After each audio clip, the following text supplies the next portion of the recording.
Shalom, salam sejahtera bagi saudara sekalian dimanapun saudara berada.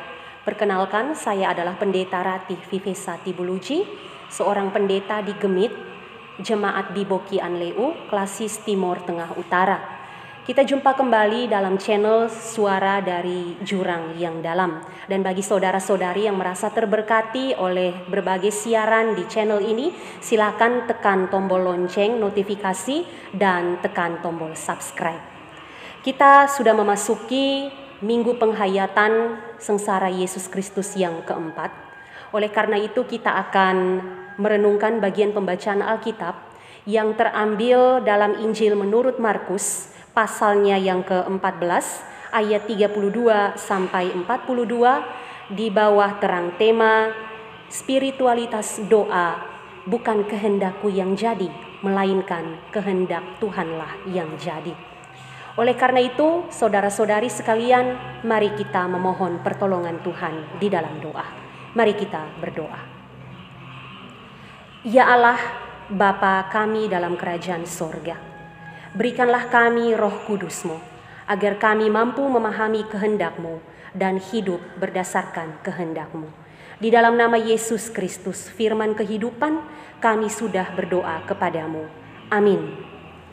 Ayat yang akan menjadi pedoman bagi kita pada saat ini, saya ambil pada ayatnya yang ke-36, berbunyi demikian.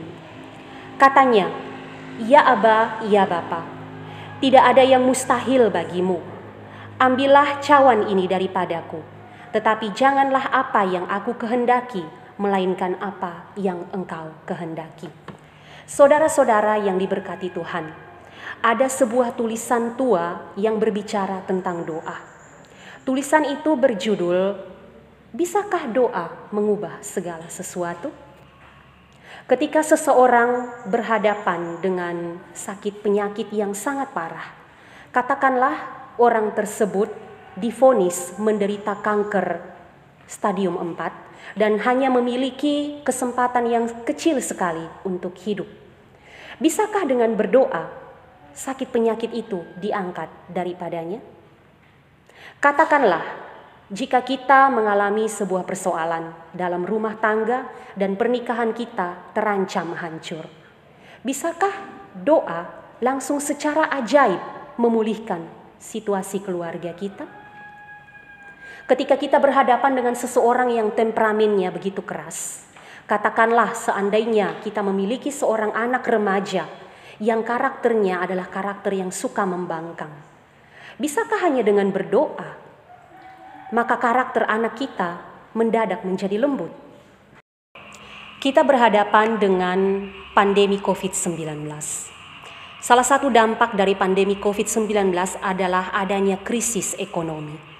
Ketika kita mengalami masalah ekonomi dalam rumah tangga kita, bisakah dengan berdoa lantas uang jatuh dari langit? Uang yang sangat banyak jumlahnya, yang memampukan kita bisa mencukupkan semua kebutuhan kita, bahkan melunasi utang-utang kita.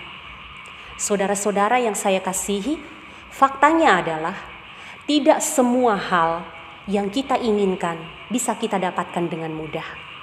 Tidak semua hal yang kita harapkan bisa kita peroleh begitu saja. Hari ini kita belajar dari pergumulan Yesus sesaat sebelum Yesus menderita dan mati di kayu salib. Yesus merasa sangat takut dan gentar.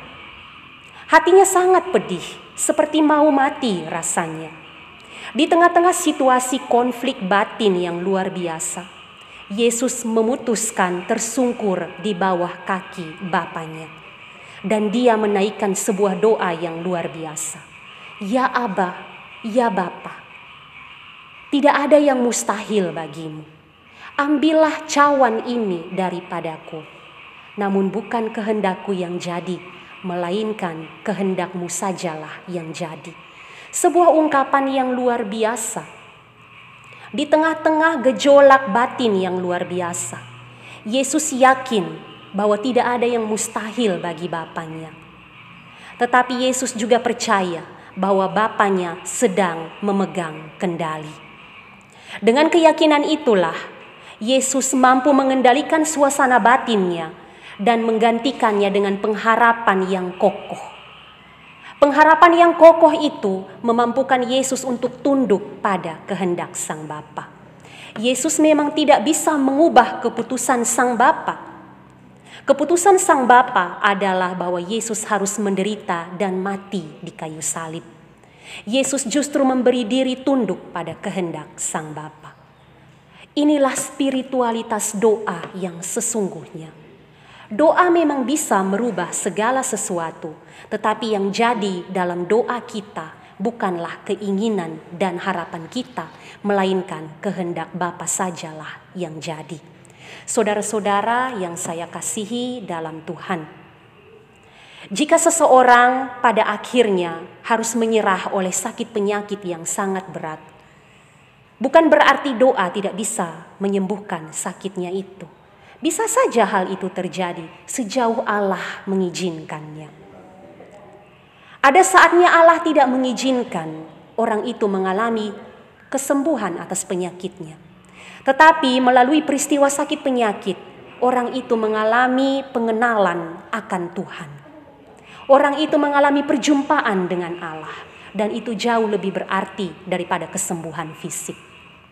Ketika kita berhadapan dengan persoalan dalam rumah tangga masing-masing, kita tidak bisa merubah karakter seseorang, tapi dengan berdoa kita bisa merubah cara pandang kita terhadap orang lain. Dengan berdoa kita bisa perlahan-lahan merubah karakter kita.